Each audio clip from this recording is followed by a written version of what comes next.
ठंडा ठंडा cold cold rasmalai खाइबाकू काहाकू बा पसंद हबनी। रसमलाई तो खाइबाकू समस्त पसंद करथांती, बाकी घरे बनै खाइबाकू केही इच्छा करनथांती।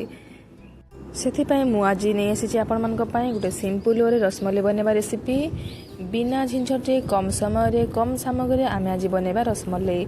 सेथिपाई वीडियोटी को फास्ट रु लास्ट जाए देखंतु आउ सब टिप्स गुड़ाक फॉलो करंतु एवं मो चैनल जदि नुआ अछंती मो चैनल को लाइक सब्सक्राइब शेयर कर दियंतु एवं जदि फेसबुक पेज देखुथांते मो पेज को तो निश्चय फॉलो करंतु।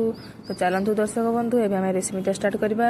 सेतपय देखंतु एठ मो गैस ऑन करी आधा लिटर गाय क्षीर को फुटिया पई छाड़ देछि। क्षीर टिके भलो भाबरे फुटी आसिला परे एबे आमे गोटे चम्मच विनेगर को दे दबा एवं याको गोटे 2 मिनिट पई भलो भाबरे फुटिया पई छाड़ दबा, जहा पर कि धीरे धीरे छेनाटा फाटिबा स्टार्ट हे जिवो। देखंतु गोटे 2 मिनिट फुटिबा परे छेना टिके छिंडिबा स्टार्ट हे गलानी। आपण माने चाहिले लेंबू रस मध्य दे पारिबे, किंतु विनेगर देबा द्वारा छेना सॉफ्ट बनिथे, मिठा भी मध्य सॉफ्ट बनिबो। छेना एठी छिड़ी गलानी। आमे एबे गैस रा फ्लेम को ऑफ करनबा एवं यहाँ को ठंडा हवा पाई छाड़ दबा। ठंडा हला परे छेना को ठंडा पानी धोई दबा एवं गोटे कॉटन कपड़ा रे याको बांधी आधा घंटा रु घंटे पर्यंत रखि दबा, जहा फल कि छेना जो एक्स्ट्रा पानी गुडा थाए ता बाहरी जिवो। देखंतु आधा घंटा परे छेना रो पानी गुडा बाहरी जाईची। आ मन रखंतु छेना को बेसी ड्राई करबेनी, टिके मॉइस्चर रखिथिबे, जहा फल कि छेना चकटिला समय स्मूथ ही चकटी हेबो। एबे आमे छेना को भलो भाबरे 10 रु 15 मिनिट पर्यंत छेना को चकटी नबा। आउ छेनाटी भलो भाबरे चकटी हिची बोली केमति जानबे, हातरे टी छोट गोला नेबे, गोल बनेबे। जदि कोनसे पटो क्रास आसुनी ता माने छेनाटी भलो भाबरे चकटी हि जाईची। देखंतु 10 रु 15 मिनिट परे एठी छेना भलो भाबरे चकटी हे गलानी, पूरा हाथ को स्मूथ लागुची। एबे आमे याको छोट छोट बॉल आकार डिवाइड करनबा एवं छोट छोट बॉल बनानबा, रसगोल्ला जेमति बनांती। एठी हमें बॉल गुडा को बने साला पर यहा को हमें टिके मजूर हाथ रे एमति चेप्टा करनबा, जहा फल कि रसमलाई रे लुटा भल आसीबो। आ जदि आपन को ए सेपटा पसंद नै, आपन को पसंद हिसाब रे आपन जे कोन से मध्य दे परिबे। देखंतु रसमलाई पय तो एठी बॉल गुडा को रेडी हे गला। एबे चलन हम चासनी बनेबा। सेति पय गैस ऑन करी गोटे कढ़ाई बसनबा एवं एथिरे गोटे कप चीनी को दे दबा। गोटे कप चीनी पय एठी हम 4 रु 5 कप पानी को यूज करूची। पानी सहित चीनी को भल भाव मिसई सारा पर या फुटिया पाई छाड़ दबा। पानी टी भल भाव फुटी आसला पर ए स्टेप रे आमे जो बनै रखिथिले बॉल गुडा को एथिरे दे दबा एवं गोटे रु 2 मिनिट पर्यंत हाई फ्लेम रे या फुटिया पाई छाड़ दबा। गोटे रु 2 मिनिट फुटी सारा पर या आमे कवर करी 10 रु 15 मिनिट पर्यंत फुटिया पाई छाड़ दबा। देखंतु 10 रु 15 मिनिट कवर करी कुक करिया पर रसगोल्ला गुडा को माने जो छेना बॉल गुडा केमति साइज रे डबल हे जाईची। एबे मैं पुणी गोटे रु 2 मिनिट पय या खोला रे एमति लो मीडियम फ्लेम रे रखिया को फुटेबा। तापर आमे गैस रा फ्लेम को ऑफ करनबा। देखंतु रसगोल्ला गुडा को केते स्पंजी बनिची, पूरा तोला पर नरम हेची, रस भरी भरी ही अछि। या को आमे गोटे बाउल को ट्रांसफर करनबा एवं एही कोळे रे आमे मलाई बनेबा। एबे आमे गैस ऑन करी गोटे कोढ़ी को बसेनबा एवं एथिरे आमे क्षीर को ऐड कर दबा। एठी मु फुल फैट मिल्क नेची, माने गाय क्षीर नेची। मु जेतु कम क्वांटिटी रसगोल्ला बनेची, माने रसमलाई बनेबी, सेति में एठी मु आधा लिटर क्षीर यूज करूची। आपण जदि अधिक परिमाण रसमलाई बनथिबे ताले अधिक क्षीर दे पारिबे। क्षीर को दे सारा पर हाई फ्लेम रे या फुटिया पाई छाड़ दबा।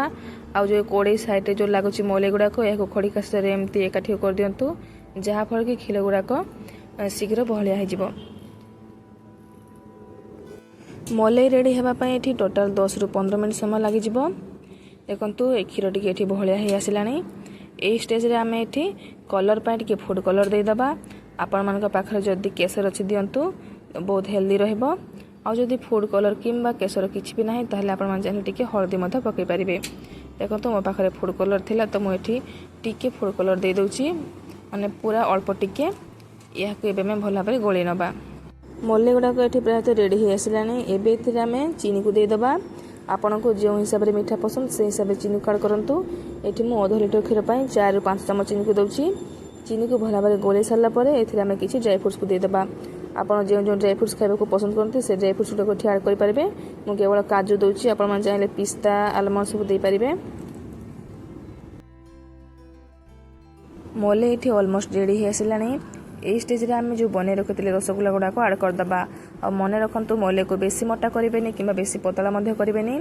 जदि अधिका मोटा कर देबे रसगोल्ला भीतर कोई रसगोल्ला को ऑब्जर्व हबनी आ रसमलाई टी सॉफ्ट मध्ये हबनी, जहा फल कि खाइबा को पार्टी को भलो लागिबनी। सेति पई टिके मलाई को पतला रखिथांतु, जहा फल कि ठंडा हला परे आ टिके बहलिया हे जिवो।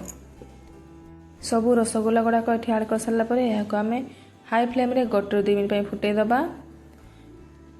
फुटेवा द्वारा रसमलाई टी सॉफ्ट हम।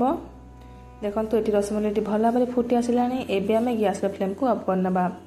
एबे ऑलमोस्ट आम रसमलाई रेडी हो जाइए। देखो केते सॉफ्ट बनी पूरा येलो कलर देखा जाउची, डेलीशियस देखा जाउची। यहाँ एबे आम गोटे प्लेट को काढ़ी नबा एवं ठंडा होला पर यहाँ सर्व करवा। आपण मैंने चाहिए यहाँ फ्रिज रखी बहुत दिन स्टोर करेंगे। आपको जिते इच्छा है काढ़ी खाई पारे। तो सांग मैंने ताहले डेरी कहीं एथर आपण मैंने यही प्रोसेस रे रसमलाई रेसिपीटा को निश्चय ट्राए करूँ एवं परिवार को खुआंतु, सुस्थ रुहतु और ढेर सारा भल पाइबा नियंतु। और मो रेसिपीटा केमती लगे मत कमेंट माध्यम निश्चय जनातु। और जदि भल लगी मो चैनल को लाइक सब्सक्राइब कर दिंतु। जय जगन्नाथ।